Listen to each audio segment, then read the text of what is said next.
I have a very serious question for White Lotus enjoyers everywhere. How did Mike White, an auteur filmmaker famous the world over for creating some of the most watchable television characters of the modern era, turn Walton Goggins into the most boring and inscrutable anti-character in White Lotus history? I mean, this Onion headline really captures the essence of my frustration here pretty aptly. Because in its first two seasons, the White Lotus separated itself from the increasingly mediocre television streaming landscape as an exceptionally well-crafted, genre-bending anthology series that blended elements of classic whodunit storytelling with biting social commentary and whip-smart comedy writing. The characterization was impeccable and immediate, the intertwining plot lines were engaging, and the underlying thematic tissue bolstering the narrative was thoughtful and layered. But this year, there seems to be some pretty vital components essential to making the first two seasons excel that this new season is simply lacking. For starters, let's talk about two very important narrative devices that the White Lotus once wove together effortlessly, but the third season can't seem to get right.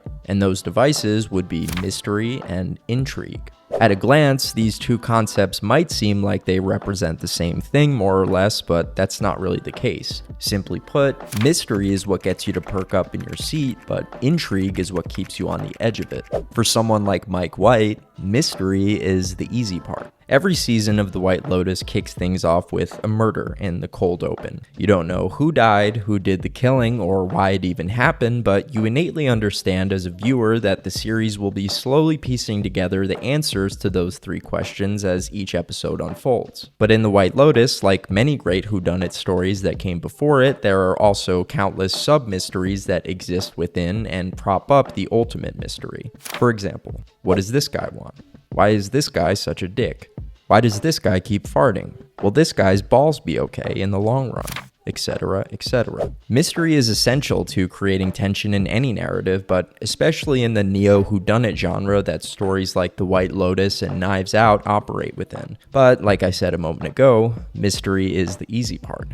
As a writer, all you have to do to introduce mystery into your story is to give the audience an incomplete and enticing piece of information at the beginning, while selectively dropping bigger pieces of information until the climax reveals the big picture in full at the end. Where things really get tricky in the screenwriting process is introducing intrigue. If mystery is concerned with answering questions that begin with how and who, like how did this happen and who did it, intrigue is concerned with answering questions that begin with why, like why did this happen, and perhaps more importantly, why should we care? If I could sum up the main issue with The White Lotus Season 3 in a single sentence, it would be plenty of mystery, not enough intrigue. Because there are more than enough mysteries woven throughout Season 3. To be honest, there are almost too many to keep track of. What is Greg up to in Thailand? Why did Greg change his name to Gary? What happens when Belinda finds out the truth about Greg Gary Greg Ross? Why is Rick such a Buzz Killington? Who robbed the hotel?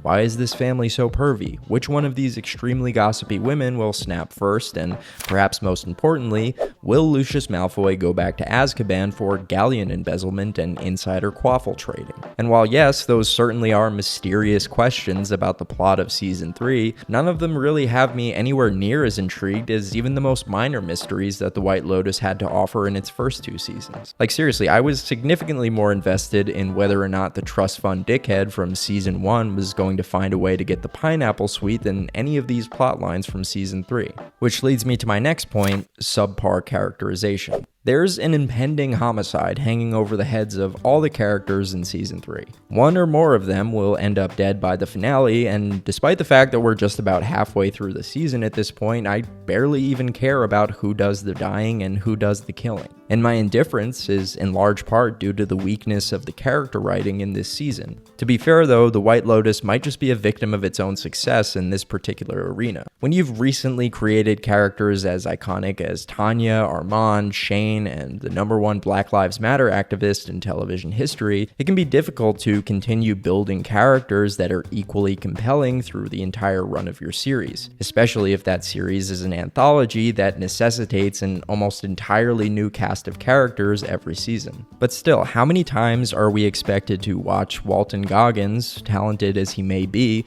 make longing or exasperated facial expressions while revealing virtually nothing about his intentions or motivations moments within the story. After 4 episodes, we finally got some kind of confirmation about why Rick wants to go to Bangkok, and turns out he's on his Inigo Montoya ship. My name is Inigo Montoya.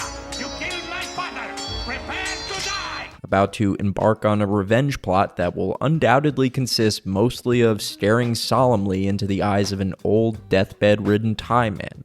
The suspense is killing me. Then you have the whole white-collar crime / benzo bender arc with Jason Isaacs' Timothy Ratliff, which admittedly does have some bite to it, but the fact that all of the drama his character is mixed up in is happening thousands of miles away from the main story in Thailand does make it feel more like a subplot than anything resembling endgame material. It's all centered around sneaking away from his creepy-ass family to take hushed phone calls with Ki Hee Kwan about money laundering and FBI raids. It could go somewhere cool, but again, comparing this plot to any number of more immediately tense or intriguing storylines from the first 2 seasons leaves me feeling like I just ingested a Mai Tai's worth of empty calories. But more than anything, what's really got me down about season 3 is the striking lack of any real thematic resonance so far. In season 1, the White Lotus pit the overworked, underpaid, and overwhelmed hotel staff against the bratty and demanding patrons to create a sizzling social commentary about the state of class relations and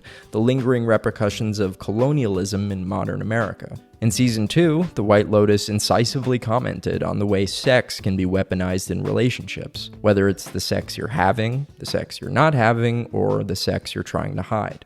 With that said, what is Season 3 really trying to say? On the Inside the Episode segment for the finale of Season 2, Mike White gave us a glimpse of what viewers could expect to see from Season 3 thematically. The first season kind of highlighted money, and then the second season is sex, and I think the third season, it would be maybe a kind of satirical and funny look at death and Eastern religion and spirituality. Now that we're 4 episodes into the season, I think it's more than fair to say that this year has given us not only the most narratively meandering season of The White Lotus so far, but also the most thematically scatterbrained. We've heard Rick grapple with death in his therapy sessions, and Piper's storyline has kind of delved into the ham-fisted ways Westerners attempt to interface with Eastern religion, but for the most part, this season hasn't been nearly as interested in reinforcing its themes as previous seasons were. Particularly in Season 1, every episode and almost every scene carefully illustrated the stark class divide between the staff and the guests. Whether it was the way Shane hounded Armand over the clerical error with the pineapple suite, or the way Tanya manipulated Belinda into being her emotional support massage therapist with pie-in-the-sky financial promises, or the way Paula's performative anti-colonialism got a good kid fired and locked up in jail for property theft. Where is that thematic cohesion in Season 3? Because it's not like there's no fertile ground to be covered here, especially considering how popular it's become among millennials and Zoomers to co-opt thin affectations of Eastern religions as aesthetic markers, only used to show off how worldly and enlightened they are on social media. For a writer as savvy and talented as Mike White, I would have assumed tackling this subject matter would have been like shooting fish in a barrel satirically, but unfortunately I can't shake the feeling that he missed the mark somewhere along the line while writing Season 3. But hey, we still have a couple episodes left to go, so maybe things will turn around for this season of The White Lotus, but if my viewing experience for the first half is any indication of where things are going, my expectations aren't very high. Anyways, how are you feeling about this season of The White Lotus? Do you think it's just as good as the first 2, or does it leave something to be desired? Leave a comment to let me know, like and subscribe for more content like this, and I'll catch y'all soon.